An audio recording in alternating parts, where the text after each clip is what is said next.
ladies and gentlemen, boys and girls, X-Wing players, and anyone who is potentially interested in X-Wing or Star Wars games for that matter. Welcome to our channel. This is a channel that is dedicated to games in the Star Wars universe.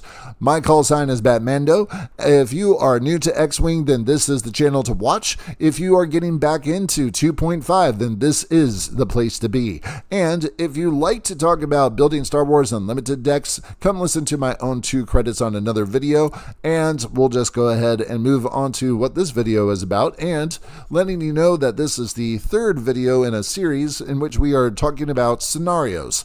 So as this is the 3rd video, we are talking about the 3rd scenario, and that is Salvage mission. So with Salvage mission, let's just say that some players are not, how shall I say, keen on this one, but we'll go ahead and lay down what it is, and then you will see fairly soon why some specific players don't really care for this mission. Now, mission parameters for your eyes only, even though you can find it on one of the links that is in our video description for the AMG documents. So this is actually straight from the AMG document. All right, so don't accuse me of plagiarism. Now, in which case, starting on the 2nd round at the start of the end phase, each player earns 1 mission point for each supply cache on a friendly ship's card. So I'm going to put that in better English, if you will. So you have those markers on the mat. You place out 5 markers on the mat. When you fly on by and you are range 0 to 1 of that marker, you use an action to place that marker on your pilot card, signifying that you're now towing this crate. By the way, I know it says supply cache. I'm going to call it a crate. So now, in which case, while your ship is towing a crate, it cannot perform the following things. It cannot perform barrel roll, boost, cloak, or slam actions, which is one of the reasons that some players really just don't care for this scenario period. Because, well, when you are flying ships that have, say, like a bonus ability, bonus action that allows you to do these things, then you're like, I want to do these things. So, but you can't do that. Like, for instance, with the TIE Silencer, it has on its card, no matter who's the pilot, on its card, you are allowed to go ahead and, after performing an action, you may perform a red barrel roll or red boost. Well, if you're towing a crate at that point in time, you can still have an action, as in a focus, a target lock, whatever you care for, but you can't do the barrel roll, you can't do the boost at that point in time. So it's very limiting, especially if you're flying a TIE Silencer. However, I want to say that if you're towing a crate with a TIE Silencer that has a defensive 3, as in 3 defense dice, hey, guess what? You probably have better odds of holding on to that crate so that it doesn't get knocked off, which, by the way, can happen, and we'll talk about that very soon. So now, in which case, this is one of the reasons that some players don't care for this, because it limits their ships. For instance, I would never put Poverdrive into a list that is specific for Salvage mission. Now, here's the thing though.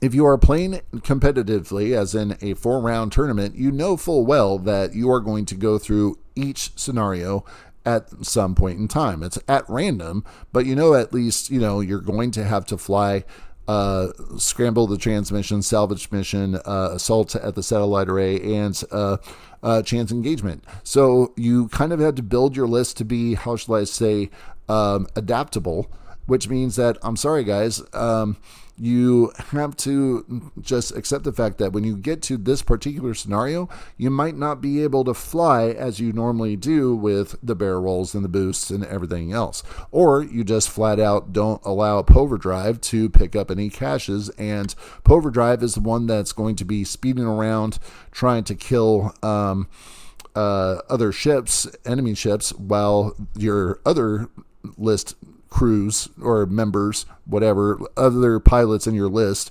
are going to go around and pick up the crates and try to stay out of enemy fire.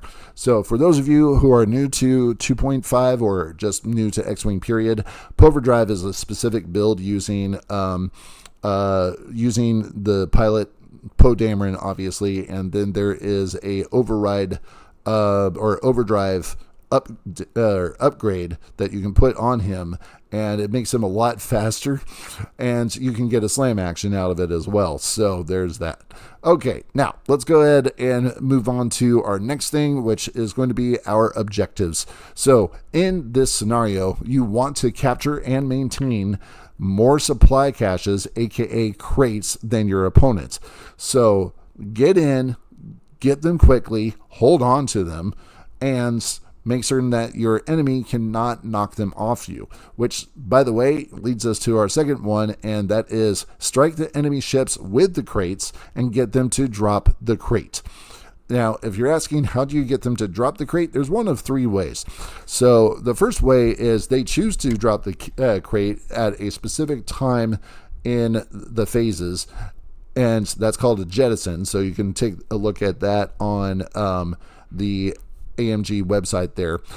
But what I will tell you is the most common two ways for people to drop their crates is you either suffer a crit or your ship blows up. And in which case, when your ship blows up, or even when you take a crit for that matter, you take a range 1 ruler at that point in time, and the person who just blew you up gets to choose where it is placed in relation to the base of the ship that was just destroyed, or just took a crit.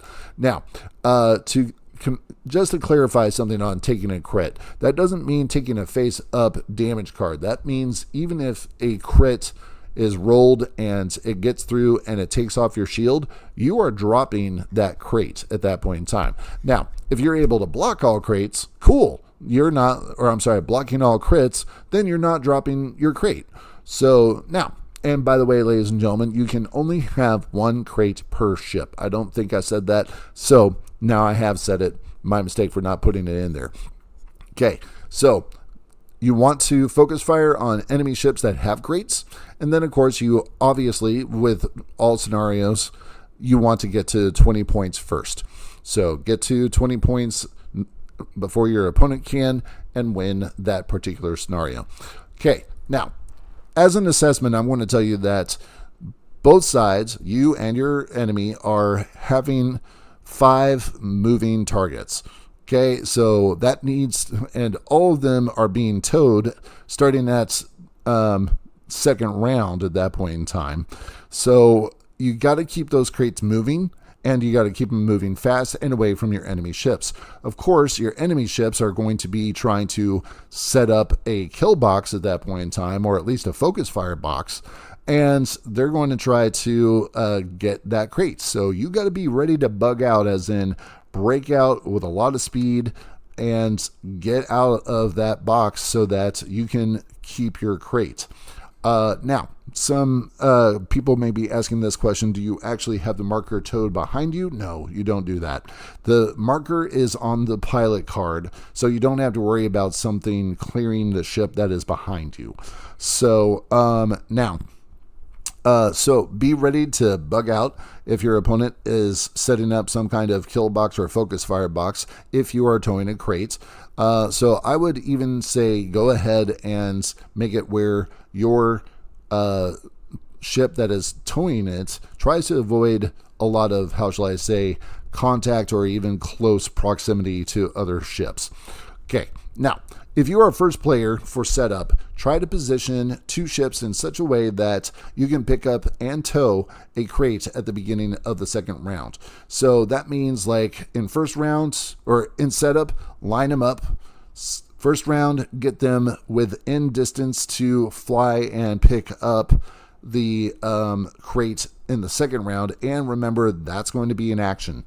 And by the way, ladies and gentlemen, I know this comes up every once in a while.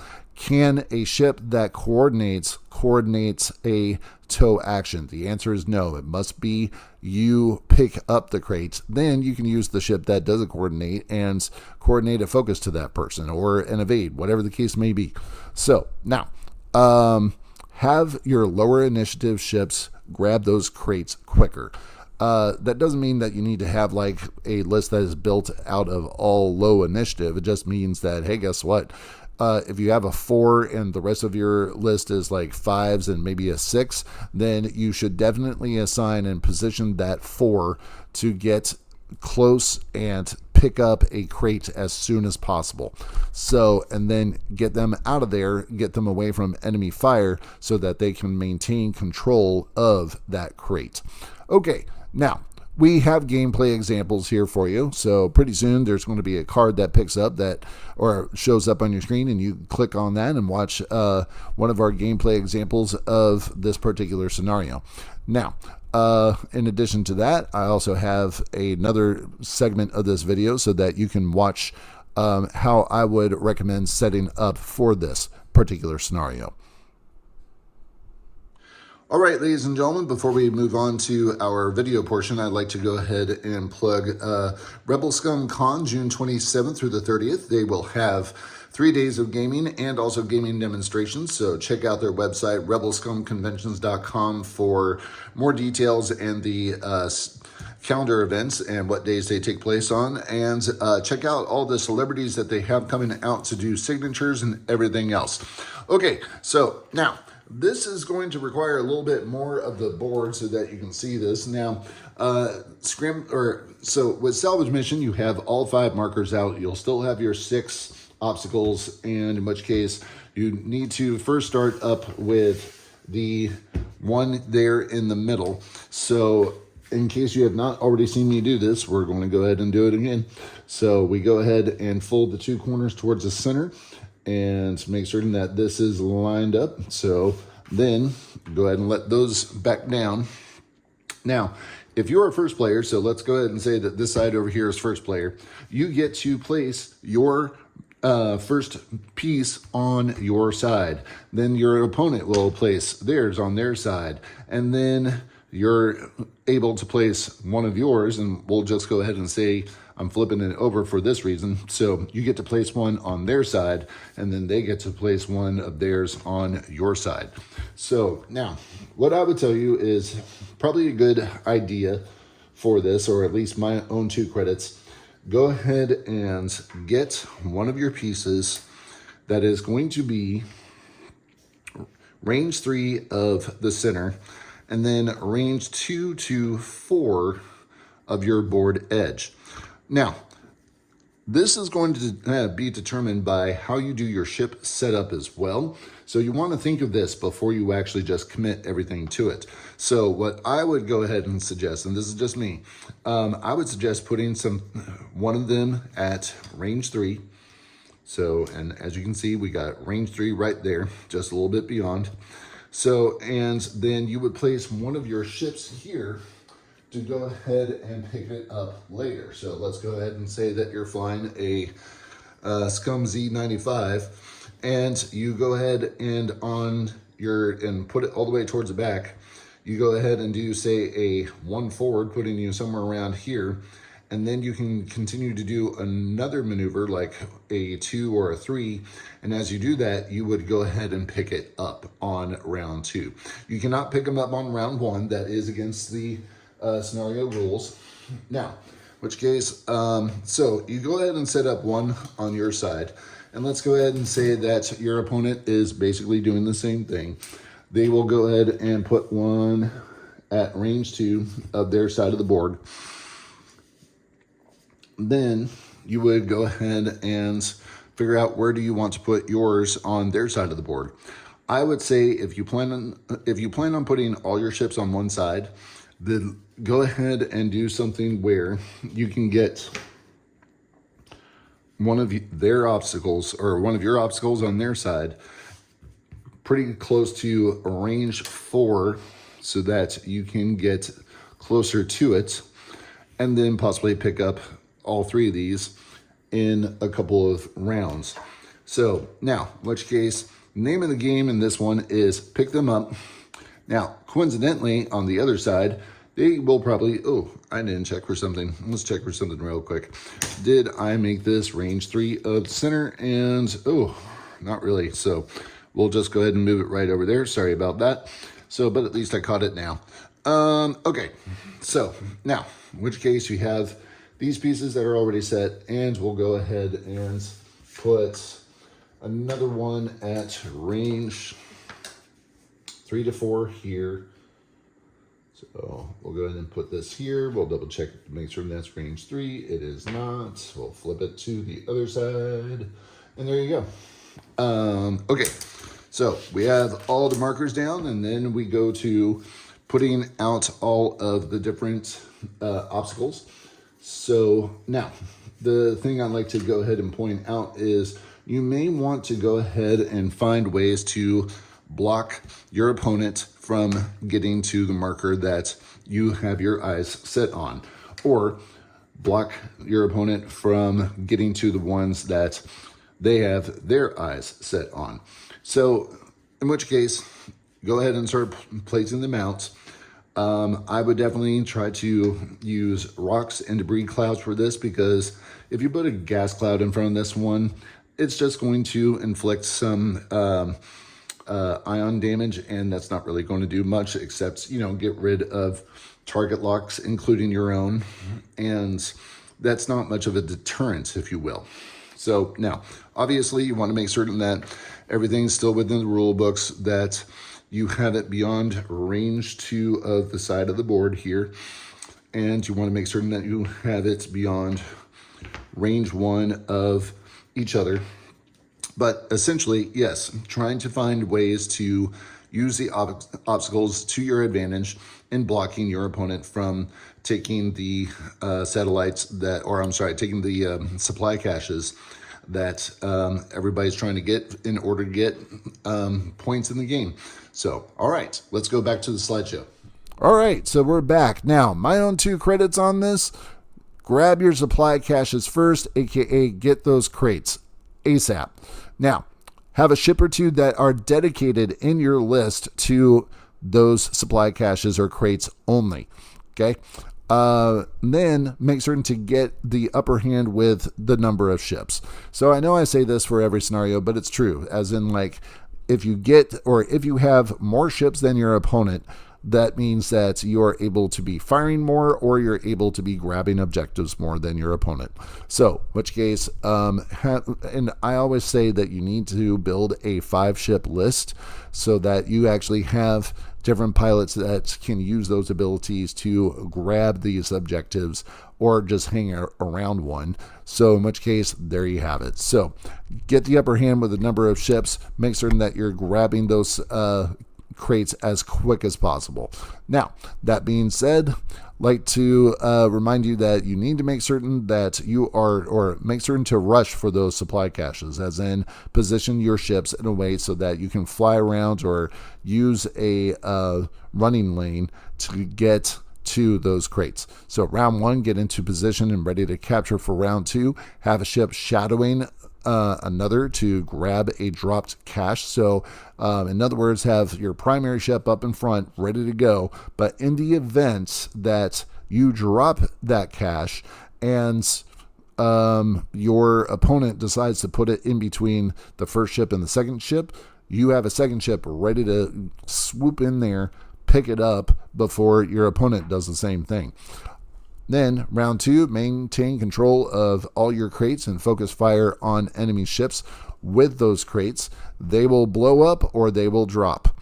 And as soon as they drop that crate, you need to sweep in and get one.